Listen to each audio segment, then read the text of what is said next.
bless you, my brother. Amen. Hey, everybody. Hey, I know most of y'all know I was a retired policeman. I don't think any of you have ever seen me in my uniform. And by the way, this is the uniform I wore when I retired. probably a good thing I didn't see you in your uniform. I want to introduce, this is Officer Chad Harris.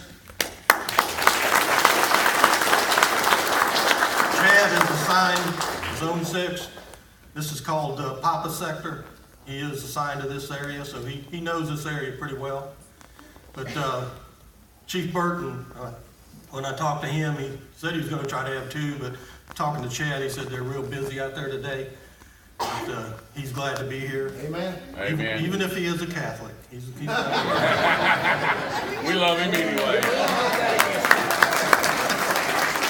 Jesus still loves him. Amen.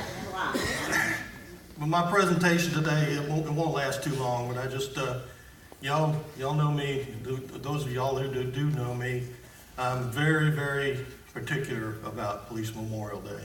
Amen. It means a lot to me and a lot to all these officers that ride the street, because we've seen our comrades go down, and it's not fun. I've worked a couple of them, but we know that they're out there for us. Amen. And nothing else. That's right. And I just want to thank Assistant Chief Greg Burton, who is the commander, his own commander in Zone 6. After talking to him, he said he would have an officer or two officers that would attend to that this morning. So Chad is here with us, so y'all make him welcome. And that's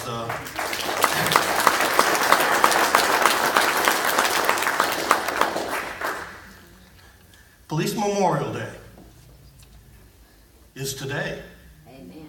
It's the 15th of May. Back in 1961, Congress brought a bill to President John F. Kennedy making Police Memorial Day, or setting aside a day for Police Memorial Day. And John F. Kennedy enacted it in 1962 in October as May 15th. Throughout would be Police Memorial Day.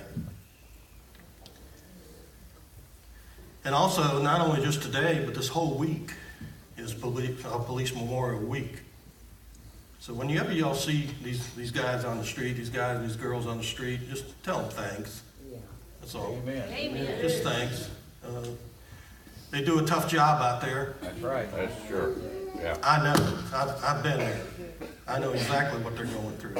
Amen. So you need to lift them up a little bit. Just because you see them, if somebody gets stopped speeding or whatever, and you're not sure what they're going to do, it's because they're not sure what you're going to do. That's right. Believe it or not, murderers, rapists, robbers all drive. That's right. So you never know what you're going to get into. A traffic stop and probably a domestic violence are probably the two most hated calls for a police officer to go on. Sometimes you go on a domestic violence call, you end up fighting the whole family, Yeah. the ones that even called you. So they need to be lifted up. They need to be remembered. Now, it's National Police Week. It pays special attention to the law enforcement officers that have lost their lives in the line of duty. And they lost their lives in the line of duty for us, Yeah. for our safety. That's right.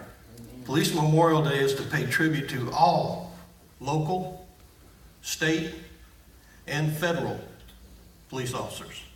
All of them, not just one, Amen. but all of them. And like I said before, today, May 15th, this Sunday, is Police Memorial Day. But I want to take a few minutes of your time this morning to tell you how important this day is to me and how important it should be to you. It is very important. As I was researching Police Memorial, I come upon a website called Officer Down Memorial Page. It's dedicated to remember all of the law enforcement officers, heroes who gave their all to protect our community. Believe it or not, the last one was on May 9th. A detective by the name of Brad Lancaster, Kansas City, Kansas. He had gone on a call with patrol officers, or was helping them on a call at a casino in Kansas City. 12 o'clock in the afternoon. 12 o'clock in the afternoon, he was shot and killed by this guy who eventually ran. They finally caught him. They shot him, but unfortunately he lived. Darn it. But Officer Lancaster, I looked at his bio. He was 39 years old. He had 20 years service.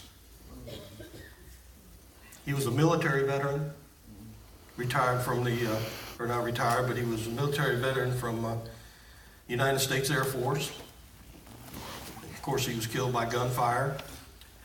You know, gunfire or casualties from the line of duty this year are down 17%. That's a good thing. But police officers killed by gunfire is up 70%. Wow. 70%. You never know what you're going to go into. I know when I was a patrolman and a detective, I always expected the worst and hoped for the best. Amen. You never know. You never know what you're going to run into. The line of duty deaths this year so far is 35 throughout the nation. 17 of those are for gunfire. March has been the worst. There was 16 in March. Florida has had 2. The state of Florida has had 2. Like I said, the line of duty deaths are down 17%, but the line of duty deaths caused by gunfire is up 70%. Overall, the amount of police officers that have been killed in the line of duty is over 20,000 since they first started reporting it back in 1791, believe it or not. In Florida, just in Florida, we've lost 789 officers. 789 officers. 409 of those are from gunfire. So expect an officer, if you come in contact with him,